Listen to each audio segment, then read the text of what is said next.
हाल ही में जब Bill Gates से पूछा गया कि अगर कल आप वापस गरीब हो जाते हैं तो आप क्या करेंगे, तो उनका जवाब था कि मैं एक मुर्गी का फार्म चालू करूंगा। हालांकि इनकी इस बात को लोगों ने मजाक के रूप में दबा दिया, बट जो लोग फाइनेंस की नॉलेज रखते हैं वो समझ गए कि बिल गेट्स किस तरफ इशारा कर रहे हैं। सुनने में जितना ये सिंपल लगता है उतना ही इंटरेस्टिंग भी। और आज के वीडियो में मैं वही बात आपको बताने जा रहा हूँ जो कि एल्बर्ट आइंस्टाइन और बिल गेट्स ने भी आठवां अजूबा माना है। इसको आठवां अजूबा इसलिए भी कहा जाता है कि जिस किसी ने भी इस फॉर्मूले को रियल लाइफ में अप्लाई किया वो सब अमीर बन गए। बचपन में हम सब ने कंपाउंड इंटरेस्ट के बारे में तो पढ़ा ही था, बट शायद जो पढ़ाने वाले टीचर ने भी कभी अपनी लाइफ में प्रैक्टिकली अप्लाई नहीं किया। मुझे पता है कि आपने ये स्कूल टाइम में पढ़ा था, बट मैं ये भी जानता हूँ कि आपको स्कूल से निकले हुए काफी टाइम हो गया है। आइए मैं कुछ पुरानी यादें ताजा करा देता हूँ। आइए एक एग्जाम्पल से मैं आपको बता देता हूँ कि अगर मान लेते हैं कोई आपको 8% के सिंपल इंटरेस्ट के हिसाब से रिटर्न दे रहा है, तो इसका मतलब अगर आप 100 रुपये इन्वेस्ट करते हैं अगले 5 साल के लिए तो आपको टोटल 140 रुपये देगा वो व्यक्ति। 100 रुपये आपका प्रिंसिपल अमाउंट और 40 रुपये इंटरेस्ट। अब आप पूछेंगे 40 रुपये का इंटरेस्ट कैसे आया, तो वो आपको बता देता हूँ कि 100 रुपये का अगर आप 8% के हिसाब से रिटर्न देखेंगे तो पहले साल में 8 रुपये का मिला, अगले साल 8 रुपये, इस तरह से अगले 5 साल तक जो है 8 रुपये का जो है इनको इंटरेस्ट मिला। तो 5 × 8 40 रुपये, ये इनका इंटरेस्ट हो गया और प्रिंसिपल का अमाउंट जोड़ के 140 रुपये रिटर्न कर देंगे। अब हम समझते हैं कि कंपाउंड इंटरेस्ट में क्या अलग होता है। कंपाउंड इंटरेस्ट में मैजिक इसलिए होता है कि यहाँ पे आपको केवल प्रिंसिपल अमाउंट पे इंटरेस्ट नहीं मिलता, बल्कि आपके प्रिंसिपल में जो जो इंटरेस्ट जुड़ता रहता है उस पर भी इंटरेस्ट दिया जाता है। आइए एक एग्जाम्पल से समझ लेते हैं। मान लेते हैं 100 रुपये आपने दिए, तो उस पर जो पहले साल में आपको 8% का रिटर्न मिला, तो टोटल आपके पास 108 रुपये हो गए। अगले साल 108 रुपये पे 8% का रिटर्न। यहाँ देखिए आप 100 रुपये पे भी नहीं दे रहा है, अगले साल 108 रुपये पे दे रहा है, जिस कारण से 116 रुपये हो गए। उसके अगले साल 116 पे 8% 125 रुपये हो गए। इस तरह से अगर आप 5 साल में कैलकुलेट करेंगे तो इस व्यक्ति को 146 रुपीज़ मिलेगा कंपाउंड इंटरेस्ट के हिसाब से। अब आप बोलेंगे इसमें कौन सी बड़ी बात है अगर 6 रुपये ज़्यादा मिल गए तो।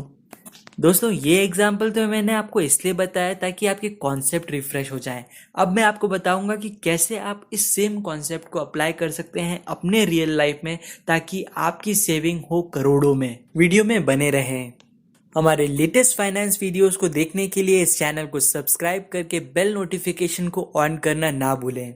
आइए एक एग्जाम्पल की मदद से मैं आपको बताता हूँ कि कैसे अगर एक व्यक्ति मात्र 10,000 रुपए की सेविंग कर लेता है तो उसको मैच्योरिटी पे मिल सकता है पूरे 30 करोड़ रुपए।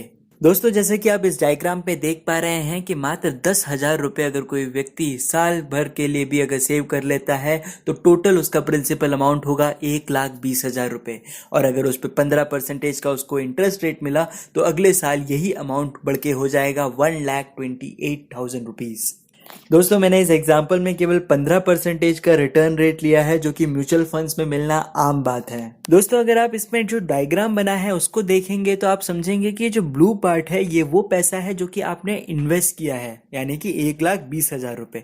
और वो जो येलो पोर्शन आपको दिख रहा है ये वो अमाउंट है जो कि आपको इंटरेस्ट मिला है इस पे, यानी 8,600 रुपए। यही पैसा अगर आप 5 साल इन्वेस्ट करेंगे तो आपके पास 8,85,000 रुपीज होंगे। 10 साल में 27.5 लाख, 20 साल में लगभग 1.5 करोड़, 30 साल में 7 करोड़, 40 साल में होते हैं टोटल 31 करोड़। दोस्तों अब मैं चाहता हूं कि आप इस डायग्राम में देखें कि क्या फर्क पड़ा इस डायग्राम में। आप देखेंगे कि जो ब्लू पोर्शन है वो येलो पोर्शन के मुकाबले कुछ भी नहीं रहा। इसका मतलब अगर आप 40 साल के पूरे इंटरवल में देखेंगे तो टोटल आपने पैसा कितना दिया है, 48 लाख रुपीस दिया।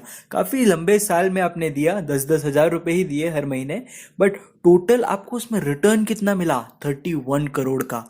इसी कारण से इसको जो है आठवां अजूबा माना गया है। हम में से 90% से भी ज़्यादा लोग जब भी इन्वेस्टमेंट के बारे में बात करते हैं तो कहते हैं कोई ऐसा प्लान बताइए जहाँ पे 3 साल में अच्छा रिटर्न मिल जाए, या 5 साल में, या फिर मैक्सिमम 10 साल में अच्छा रिटर्न मिल जाए। तो आप देख सकते हैं कि 1 साल में आप ये डायग्राम देखिए कि कितना रिटर्न मिला यहाँ पे, और अब आप इसे कंपेयर करें कि 30 साल या 40 साल में कितना रिटर्न मिला। अब आप समझ पा रहे हैं कि इन्वेस्ट कितना कम किया था और इतना ज़्यादा रिटर्न मिला। इसका सबसे बड़ा कारण क्या है कि इन्होंने इतने लंबे टाइम तक अपने इन्वेस्टमेंट को बनाए रखा। ये केवल इन्वेस्टमेंट की दुनिया में ही सही नहीं है, ये हर चीज़ में सही है। आप अगर कल जाते हैं जिम में, पहले दूसरे दिन के अगर आप परिणाम देखेंगे तो आप बोलेंगे ये जिम तो जाना फालतू का है, कुछ काम नहीं होना उससे। बट जो लोग जिम में कंटिन्यूसली जाते हैं, साल भर साल जाते रहते हैं, उनको पता है इससे फ़र्क पड़ता है। और इन्वेस्टमेंट की दुनिया में भी ये सही है। मैं जानता हूँ कि मेरे कई साथी मुझसे ये बात से नाराज़ होंगे कि ये जो इन्वेस्टमेंट पीरियड है वो 40 साल का बता दिया। बट मैं उनसे सवाल करना चाहता हूँ कि अगर कोई व्यक्ति आज 25 साल का है, वो आज से ही अपनी 40 वर्ष बाद की रिटायरमेंट की प्लानिंग कर ले, तो क्या वो करोड़पति नहीं बन सकता इस फॉर्मूले से? हमारे एग्जाम्पल में मात्र 20 साल लगे थे एक व्यक्ति को 10,000 रुपए की सेविंग करके 1.5 करोड़ रुपए तक पहुंचने में। अगर आपको लगता है कि आपके पास 20 साल भी नहीं है, तो आप जो प्रिंसिपल अमाउंट को थोड़ा बढ़ा दीजिए, 10,000 की जगह 15,000 सेव कर लीजिए, तो भी आप 15 सालों में 1 करोड़ रुपए तक की राशि बचा चुके होंगे। दोस्तों, अगर आपको इस वीडियो में कही गई बातें अगर काम की लगी हो तो इस वीडियो पे डेफिनेटली लाइक करें और अपने सभी दोस्तों को और खास तौर से फैमिली मेंबर्स को ये वीडियो जरूर शेयर करें। मिलता हूं मैं आपसे अगले वीडियो में नई जानकारी के साथ। तब तक के लिए जय हिंद, जय भारत।